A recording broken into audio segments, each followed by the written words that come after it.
and with me, and we're back again on Saturday afternoon, early-ish here in the UK. We're going to do the Tour de Zwift Stage 2, the shorter distance run today. Before I forget, because I always forget, I'm going to take this top off because we're going to get too hot otherwise.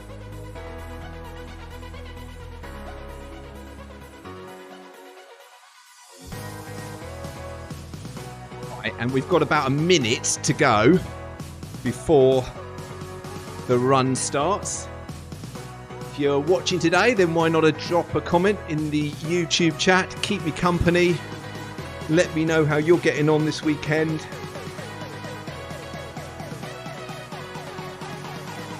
And we will just switch screens. Let's see, half a minute to go now. Heather, Running Geek Girl, in the chat. Hello, Heather.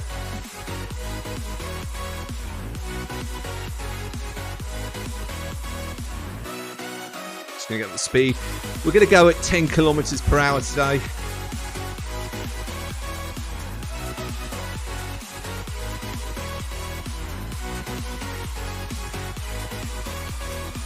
Amy in the chat as well. Hi, Amy. And off we go.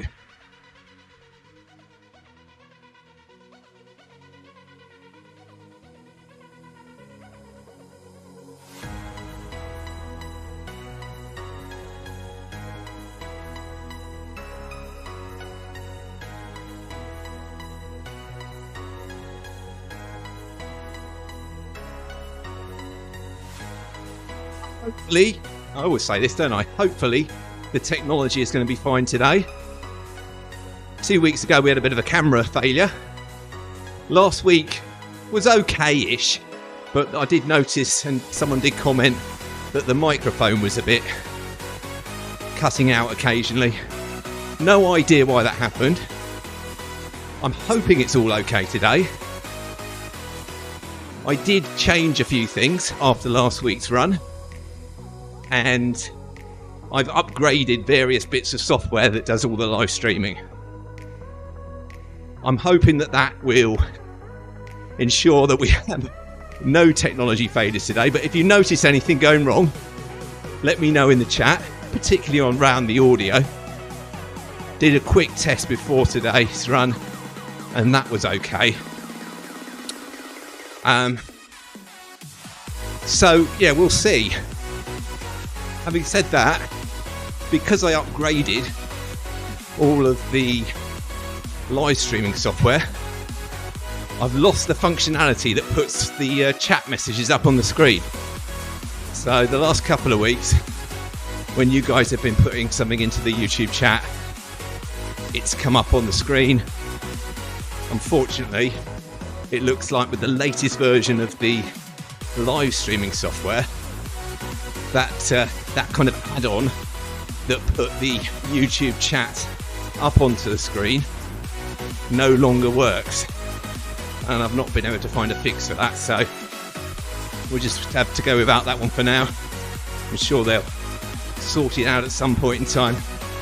We'll just have to see. We've got the Domega 70 saying, have a great run, everyone. Thanks very much, and thanks for joining us and watching along.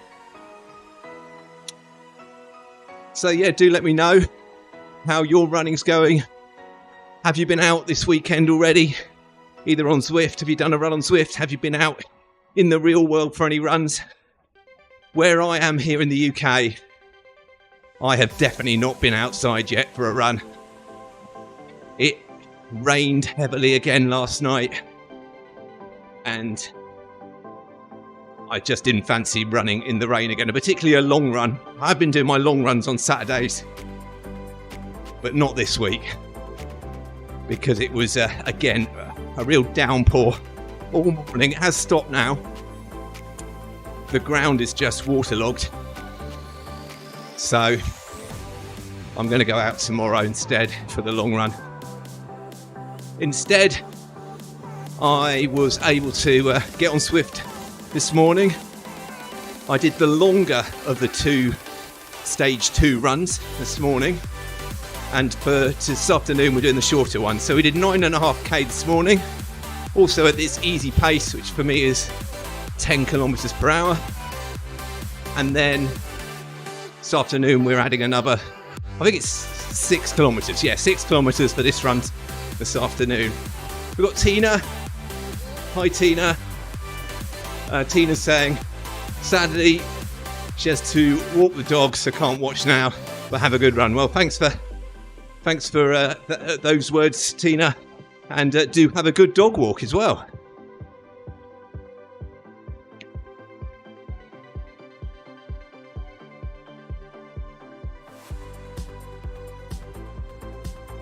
So Amy is going to be planning to run later on Zwift, and that's going to be at 6 o'clock with Stephen. He'll be doing the Paris Marathon training run on Zwift at 6 o'clock. So if you are watching now and you're interested in joining him with that or watching him, then that's when that's taking place.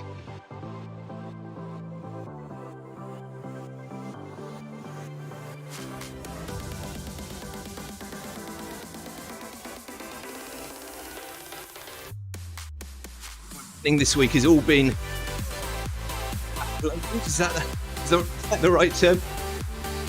I wasn't able to get hardly any running done at the first half of the week.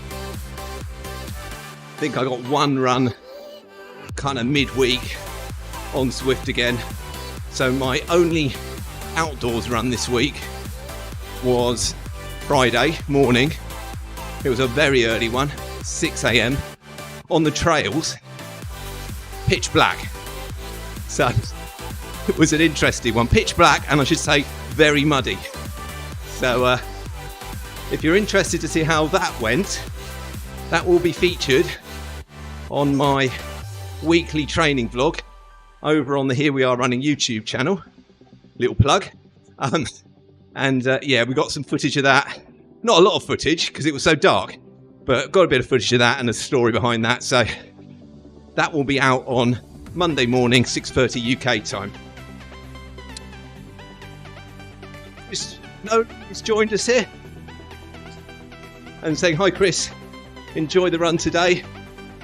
Thank you, Chris. Hope things are good with you. Down under, I believe, if I remember rightly, down in Australia. We got Melon J saying, oh cool, actually live. Yes, I am live, I'm here. As you're watching this, there is literally about a 4 or 5 second delay from me speaking to when you're seeing it on YouTube. That's how live we are. Leafian's joined us. He's saying he can do 100 squats but only 15 push-ups. Is that okay? I think that's really okay. Yeah, that's fine. Chris is asking, does Tour de Zwift have a catch-up days if you miss a stage? It absolutely does. So I think every stage lasts about 4 days, something like that. And then it moves on to the next stage, next stage, next stage. I can't remember off the top of my head how many stages there are. 6 maybe, something like that. Anyway, whenever the last stage is finished, they then do kind of a week where every day, I think it's going to be every half an hour, they will have a catch-up stage, so they'll be replaying all of the previous stages, so you can, if you miss one, and I have already missed one, I didn't do stage 1 earlier in the week because I was so tied up with work things, so haven't done stage 1 yet. I'll be doing stage 1 right at the end as a catch-up. Hopefully won't need to catch up on many others, but if you do, plenty of opportunity in those in that final week after all the stages have run through for the first time.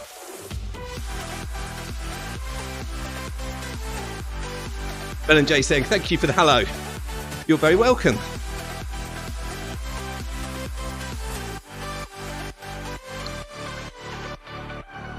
So yeah, this is Tour de Zwift, and as you can see, it's pretty popular. So we've got 20, 30, maybe more than 30 people taking part in this particular run. I do like this event. It takes place over a number of weeks. When they're on a particular stage, you can pick which hour of the day you want to do it. The only restriction is they always start on the hour, so you can't go, I want to start one at 2:15 or 2:45 or whatever time. It has to be on the hour. But you always get a choice of either the longer or the shorter route. In this case, there isn't a huge difference in them. The longer one isn't that long really, but it varies depending on what route they pick. Each stage is obviously a different location within the world of Zwift. And the final stage is going to be that brand new world of Scotland that we won't have seen yet. But if we're doing Tour de Zwift, we'll get to see it in that final stage. So looking forward to that, seeing what they've come up with for Scotland. No doubt a few hills involved in that one.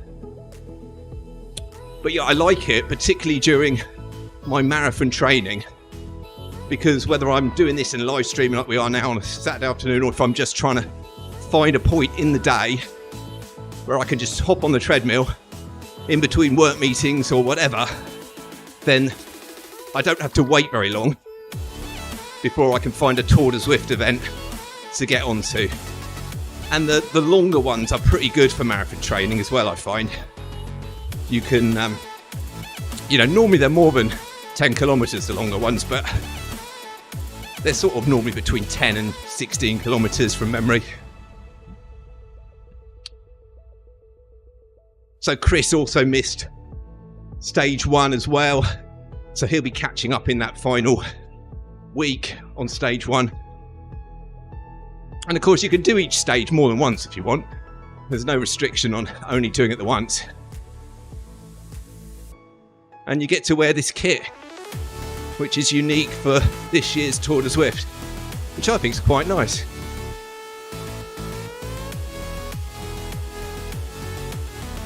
So Melon J is saying, I was having trouble pairing my foot pod, otherwise I'd actually be running with you. I think I'm a couple of minutes behind. Okay. And Leafeon is saying, is Scotland a windy place? It can be, as can many places in the UK be quite windy at the moment with the weather we've been having. It's certainly Scotland will be quite hilly, I think, and in real life, because the UK is an island, the windier places tend to be around the coast, and there's a lot of coast within Scotland. I don't know which part of Scotland they captured in the world of Zwift. We'll have to wait and see.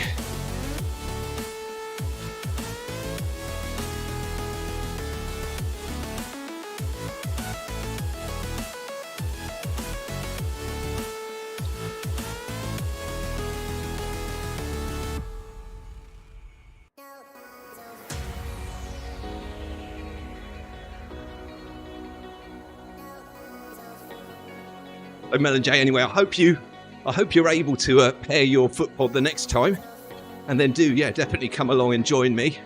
I do these live streams once a week myself, but then you've got Stephen on nearly every day. You've got Clive Phillimore on also nearly every day. It's just me at the moment that I can't afford to do that with time-wise, work commitments, all that sort of stuff. So I'm just on here once a week, and I do vary it. It's generally the Saturday, but so far, but it is going to vary. I'm going to look at the weather forecast. I'm going to try and do my live stream on Zwift the day that I'm not doing my long run in the outside world, especially as the long runs are getting longer. So I've got a 25-kilometre long run planned for tomorrow. And tomorrow it isn't supposed to rain.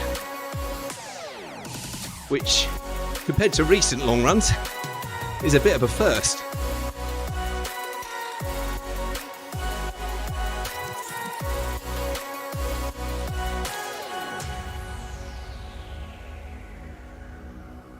So Chris is asking which treadmill I'm using.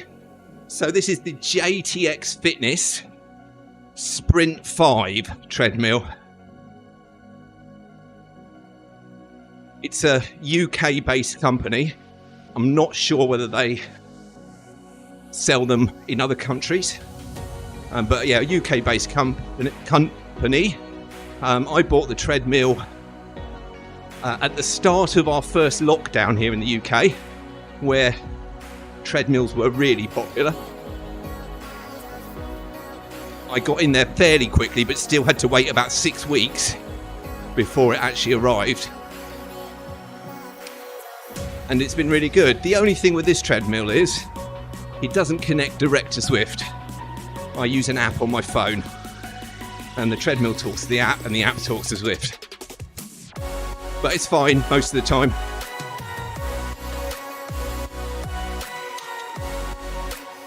The latest model of this treadmill does connect directly to Zwift. Just they obviously didn't have that functionality at the time I bought it.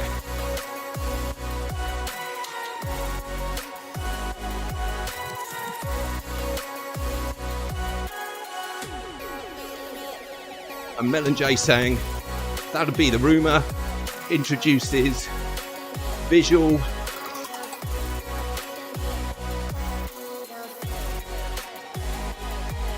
I'm not quite sure what you meant there. To Scotland. Oh, virtual. Sure what the 4 is meant to mean. Sorry. And then, wow. I'm not even going to attempt to pronounce your name. Sorry, I'm really bad on this. It's a German name, I imagine. But is it okay to say Huss? To shorten it to Huss, is saying, hey there, checking in from beautiful southern Germany, determined to break 100k on the trails this year, as I did on the road in 22. 2023 is going to be an epic season. Can't wait for it. Right on. Well, very well done on the 100k on the trails last year. It's a great distance. I've done 50 miles before. That's my longest trail run. Did most of it whilst being injured. So I was injured after about the first 10 miles, but carried on to complete the 50 miles. I don't advise that, by the way. I was out for quite a while after it, but I'd done all the training for a 50-mile ultra, and I wasn't going to pull out after 10 miles. So we got there in the end. It wasn't pretty. There is a video if you want to see the struggle I went through. It's quite a good one. But very well done, and yeah, good luck on that for your running for 2023. So Lethean's saying, I don't like wet and windy places. I'm with you on that one. Also saying, I don't like snowy places. And I think you get a lot of snow there. And big constantly changing temperatures, also uncomfortable. Is there a place for me? I suspect Balkan countries, maybe, I don't know. I don't know. Headwinds, right? Yes, should have worked that out. Introduces virtual headwinds to Scotland. There you go.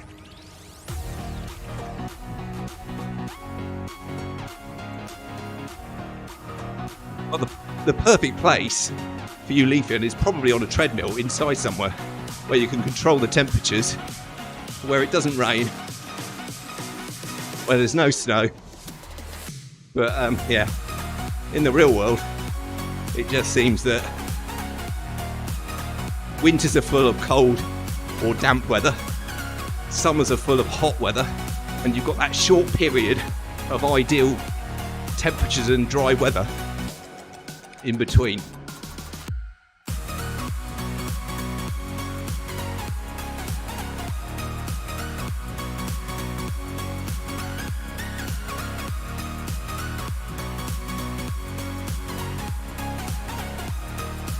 So great to have a few of you in the chat today, keeping me company, keeping my mind off the running. I always enjoy that more than running, watching a screen and listening to some music. It's not the same. Some people say to us, running YouTubers, how do you talk whilst you're running? Well, I can tell you, I can't do it when I'm running fast. It all goes very quiet if we start to run fast. But if I'm running at easy pace, which this is today, still in that marathon training, base building phase. So all the runs I'm doing at the moment are easy pace. The legs are certainly thanking me for that. The aerobic fitness is beginning to improve. It's not where I'd like it to be frank, but I came from, normally when I start marathon training, I'm coming from a level of fitness that is better than what it was when I started this marathon training block. So I've got more work to do. That's fine. And we're building it up very gradually.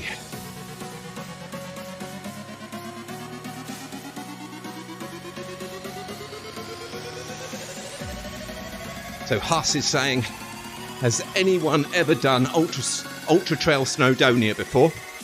I'm planning on doing it either this or next season, as it seems to be an awesome, but it's also a grueling race. Yeah, I've seen videos of it. That's as close as I've got to it. But yeah, I think it's probably a really, really good race to do. Certainly a challenging one. And Melon J saying, I probably should do what I usually do. Watch the live stream after, not live. So I can't chat with my typos. That's fine. Don't worry about it. I'm often bad for typos. And he's also saying, what is your next event, Chris? So my event that I'm training for at the moment, it's a marathon. Right at the beginning of April, it's the Brighton Marathon 2023. As I say, I've got a training series on my YouTube channel, which is Here We Are Running. So we do a weekly training vlog released every Monday at 6:30 UK time, covering the training that we've done during the past week. And that's my goal race. At the moment, that's the only race I've got booked up for. I am tending to leave race bookings quite late and pick them carefully. So I may well slot another race in at some point during this marathon training block. But I'm not sort of rushing into that. I'll wait to see how the training's going and when I think the right time would be. So a lot of people, when they're doing marathon training, they'll create a training plan. They'll have different runs to do each day of the week, including rest days. They'll build all that in. And I certainly was like that for my first few marathons. Nowadays, I feel like in a way, I kind of know what I'm doing in my training. In another way, the marathon is a distance that I certainly wouldn't say that I'm an experienced marathon runner, even though I've done quite a few of them now. So I don't create a training plan and be regimented to that. I take a much more flexible approach, and instead of having sort of a plan where it's telling you what you're going to do Monday, what you're going to do Tuesday, Wednesday being a rest day, instead of all that stuff, I focus on a couple of things. At this stage of it, the strategy is base building. It's getting the volume slowly increasing upwards across the week. The majority of that running being easy pace, although I'm getting some elevation in there as well, whether that be on the treadmill or out in the real world on the trails. So that's not speed work, but it's additional to just pure easy pace running. And then the other focus is the long run. And each week just building the distance up on that long run. So we're adding a couple of kilometres each week at the moment. So last week was 23 kilometres. Tomorrow will be 25 kilometres. So I think I have kind of a marathon training approach that I'll be following, not some sort of plan that's all written down and then getting concerned the moment you miss a run. I'm not like that, and this week's a prime example. I have literally had no time to go running in the early part of the week, but I knew I needed to make that up in the latter part of the week, particularly this weekend. I'm not going to lie, getting out of bed at 6 a.m. on a dark, cold, damp Friday morning and getting 10 miles done on the trails was tough, but managed it. Wouldn't have done that if I wasn't doing marathon training, but managed it, and that set me up fairly good for this weekend. Does mean my volume over this weekend is probably more than I would have liked, but we'll see how it goes. And I'm just hoping that after today, all I've got then is 25 kilometres tomorrow. That will take the entire distance up. Well, that's a bit worrying. So on Zwift, it's telling me that I've got a connection disconnected. Interesting. We are still running though, and I'm still seeing other people running. So, right, okay, that warning message has disappeared now. Let's hope it was a temporary thing, and let's hope it hasn't spoiled this run. Really sure why that happened, because it looks like the live stream's fine. So I don't think it's an internet problem on my end. Maybe a little gremlin in the Zwift app or at their end. Anyway,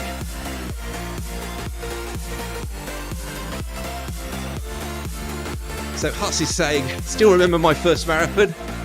I thought that if I could do 30k, I could run a marathon. I paced myself way too fast, and it kicked me in the guts incredibly hard on those last few kilometres. That is, you could hear that story from so many first-time marathon runners.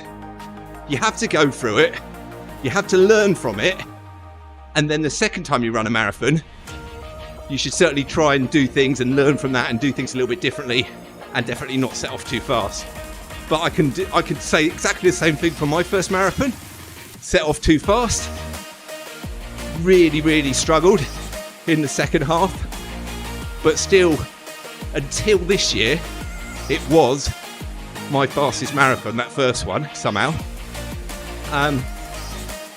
But this year's one was paced as well as I could have paced it based on my level of fitness. I'm not saying it wasn't tough, but I ran the whole way, negative split it, just increased the pace in the second half, and monitored my heart rate heavily in the first half to ensure that I didn't overexert myself, didn't put too much effort in, and then it all came good in that second half, and I ended up overtaking quite a lot of people as we got closer to the end. Amy is saying, I like the smiley ride-ons that you get on these runs. Yeah, that's something new, isn't it? I haven't seen that before, but it was noticed it when I did my the other stage 2 run earlier today. There's a lot of people appearing and disappearing, isn't there, on this run? I do not know what's going on. It's not giving me that warning anymore about the connection. But I think something's not quite right.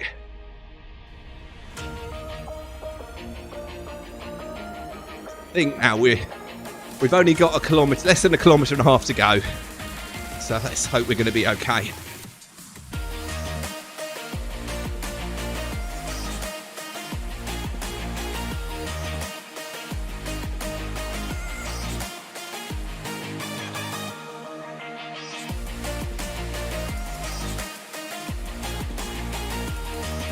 This is definitely a... Oh, look, there we go. Thanks, Amy. We got the smiley face ride on.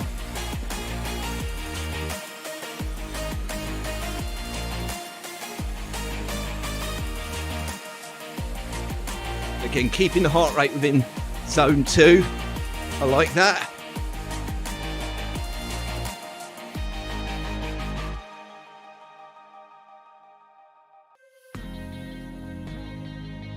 Especially like that because this is my second run of the day, so I do find sometimes when you do that second run of the day, the heart rate is a little bit higher than it was on the first run.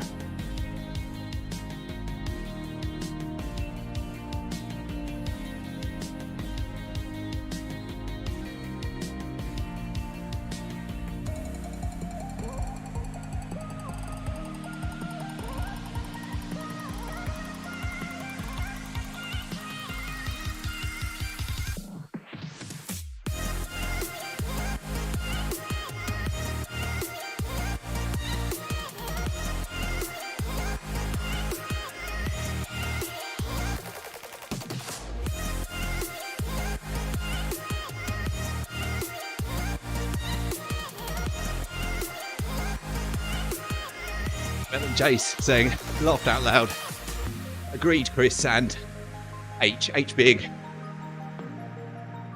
Our German friend, who I've abbreviated to Huss.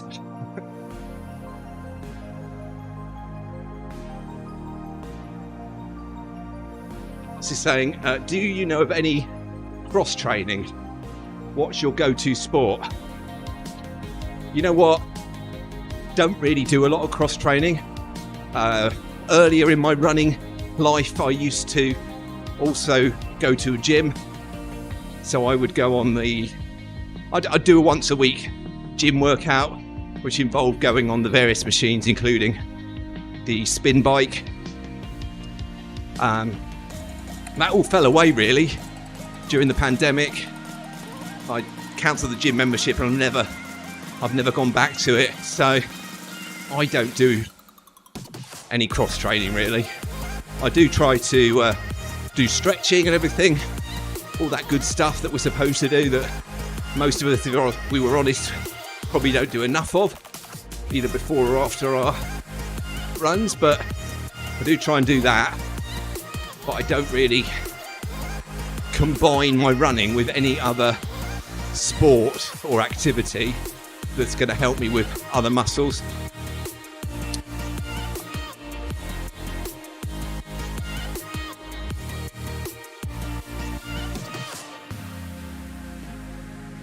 Ellen J saying, Chris, have you applied this more flexible build to a marathon yet? Curious because this sounds similar to what I'm trying this Ironman training cycle. Always followed a strict plan. So my last I say 2 or 3 marathon, 2 probably. I've taken this more flexible approach. And also when I did my ultra marathon training actually back in 2021, that was very much this week.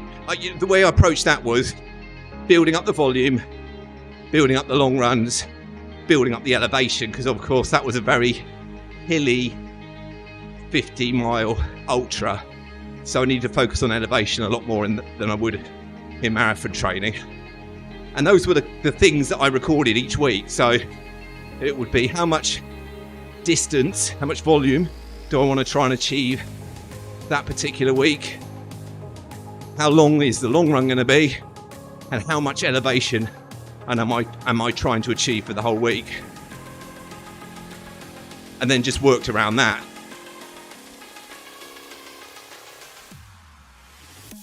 Ellen J saying, this time I'm focusing on just hitting weekly long run targets and getting quality, but not specific midweek runs. Yep, that's exactly what I'm doing. And the only thing that's really going to change as we go through the marathon training block is that the volume will increase, the long run distance will increase, and when we get to a certain point, maybe halfway through the training block, 1 day a week, do some speed training just to get a bit of speed into the overall training block. Having already built up a lot of the aerobic fitness, then's the time to get a little bit of speed into it. But it's not the priority for me, the speed training, because I didn't do any speed training in my ultramarathon training at the beginning of 2021, and yet during that training block couldn't do any races because there weren't any, but I could do time trials and I could run my fastest 5k, my fastest 10k and my fastest half marathon in that training block. So just the fitness I was gaining from the increased volume was enough to give me the speed when I wanted to run fast. Won't work for everyone, but certainly something that I found worked for me then. So that's why I've kind of taken that approach going forward. And last April at Brighton, that was my fastest marathon, taking this approach. So hence why I'm continuing with that approach now. But I do want to try and get a bit of speed in there later on in the marathon training block.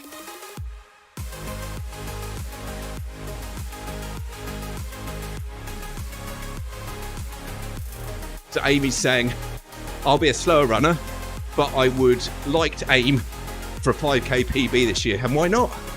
Go for it, Amy.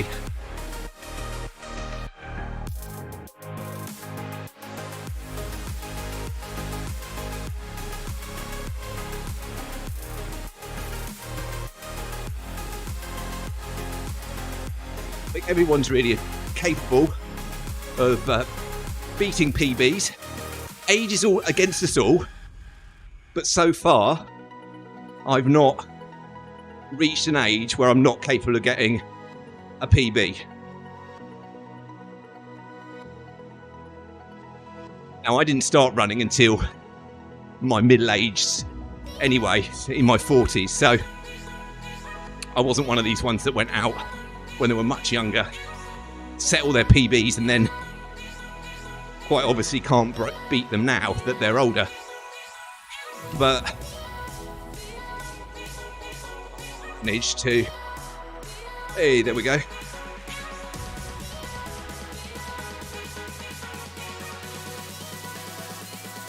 There we go, 6 kilometers done.